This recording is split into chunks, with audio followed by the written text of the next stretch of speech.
우리가 지금 함께 읽고 있는 이 신명기 32장은 흔히 모세의 노래라고 불려지는 그런 본문입니다. 이 모세의 노래는 기본적으로 이스라엘이 가나안 땅에 들어가 풍요로 인해 그들이 누리는 그 번성으로 인해 죄를 범하게 되면 하나님의 무서운 징계를 받게 될 것이다라고 하는 그런 경고의 메시지입니다. 하지만 이 경고의 메시지 속에는, 이 말씀 속에는 이스라엘을 향한 하나님의 뜨거운 그런 사랑의 마음도 담겨 있음을 보게 됩니다. 오늘 이 15절에서 하나님은 이스라엘을 향하여 여수룬이라고 지칭하십니다. 이 여수룬이라고 하는 이름의 뜻은요, 의로운 자, 정직한 자라고 하는 그런 뜻을 가지고 있습니다. 그런데 문제는 지금 이스라엘의 모습은 하나님께서 의로운 자, 정직한 자, 의로운 자야, 정직한 자야 라고 부르시기에는 너무나도 합당하지 못한, 그 이름에 합당하지 못하다 못해 아예 정반대의 모습을 그들은 하고 있었다라고 하는 것입니다. 이때뿐만 아니라 이스라엘의 역사 속에서 그들이 하나님 앞에 의롭거나 하나님 앞에 정직했던 적은 거의 없었다고 봐도 무방할 것입니다. 그런데 하나님은 그렇게 하나님을 잊고 또 다른 우상들을 섬기며 하나님 앞에 범죄하며 하나님이 묘하시는 일들을 행하는 그들을 향하여, 그 이스라엘을 향하여 오늘 여수룬이라고 부르신다는 것입니다. 그렇지 못한 존재를 향하여 그 존재 이상의 이름으로 불러주시는 그 하나님의 모습 가운데 저는 베드로의 이름을 바꿔주시던 예수님의 말씀이, 그 이야기가 떠올랐습니다. 베드로를 향하여 너는 반석이다 그렇게 불러주시고 그 반석 위에 내가 내 교회를 세우겠다 그렇게 약속을 주셨을 때, 그때 베드로의 모습은 어땠나요? 물론 베드로가 주는 그리스도시요 살아계신 하나님의 아들이십니다 라고 하는 그런 신앙 고백을 하기는 했지만, 베드로가 그 이름을 받을 때나 반석이라고 하는 그 이름을 받은 그 이후에나 그는 여전히 반석 같은 듬직함이 아니라 불같은 성격의 소유자였습니다. 어떠한 상황이나 사건에 쉽게 흔들리고 말과 행동이 금방금방 변하는 반석이라는 이름과는 전혀 어울리지 않는 그런 사람이었습니다. 이런 베드로를 향하여 예수님께서 반석이다라고 불러주신, 이름 붙여주신 것은 그가 반석이 되어서 교회를 세우기에 합당한 인물이 되기를 바라는 그를 향한 기대의 마음과 그를 향한 약속이지, 그의 지금 모습이 그 이름에 합당했기 때문은 아니었을 것입니다.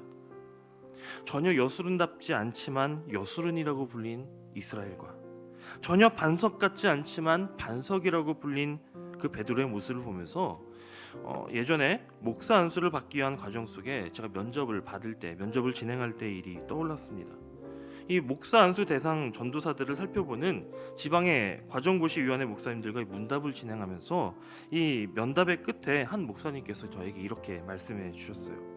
김 전도사님, 우리는 전도사님에게서 특별한 결격 사유를 찾지 못했고 그래서 전도사님에게 목사 안수를 허락할 것입니다. 그러나 그건 지금 김 전도사님이 목사의 자격을 갖추고 있어서가 아니라 이제부터 목사의 자격을 잘 갖추시라고 허락하는 것을 꼭 기억하시고 이제부터 좋은 목사가 되십시오. 오늘 여수룬 그렇게 부르시는 하나님의 마음은 그러한 마음, 기대와 약속의 마음은 아니었을까요? 그들은 여전히 악하고 그들은 여전히 넘어지고 그들은 여전히 정직하지 못하지만 이제는 내 백성답게 살아주기를 바라며 의롭게 정직하게 그렇게 살아주기를 바라는 그 마음을 담아서 이스라엘을 향하여 여수르나 그렇게 부르시는 그런 것은 아니었을까요? 어쩌면 오늘을 살고 있는 우리의 모습도 이와 크게 다르지 않을지도 모릅니다. 우리에게는 하나님의 백성이라고 하는 이름이 있고요, 그리스도께 속한 그리스도인이라고 하는 이름이 있고요, 하나님의 자녀라는 영광스러운 그런 이름을 갖고는 있지만 우리의 삶 속에 때때로 그 이름에 합당하지 못한 그런 삶의 모습이 얼마나 많은지 모릅니다. 그렇게 여전히 부족한 우리의 모습에도 불구하고 하나님은 오늘 우리를 향하여서도 큰 기대를 가지시고 또 내가 너를 반드시 그렇게 만들 거야 라고 하는 그 사랑의 자녀로 변화시키시고 성장시키시겠다는 그 하나님의 약속을 담아서 우리를 향하여 너는 내 자녀라고, 너는 그리스도인이라고, 너는 성도라고 그렇게 불러주시는 것입니다. 물론 우리는 그러한 하나님의 기대와 약속을 다 헤아릴 수 없기에 때로는 하나님이 원하시지 않는 방향으로 나아가기도 하고 죄악 가운데 머물러 있거나 넘어지기도 하지만 하나님은 그런 우리를 징계하셔서라도 우리의 삶의 방향을 바꾸시기를 원하시고 또 그렇게 우리가 하나님의 자녀답게 살아가도록 인도하시는 것입니다. 오늘 우리가 본문 전체를 다 함께 읽진 않았지만 오늘 본문의 내용은 대부분 하나님의 무서운 심판에 대한 그런 내용입니다.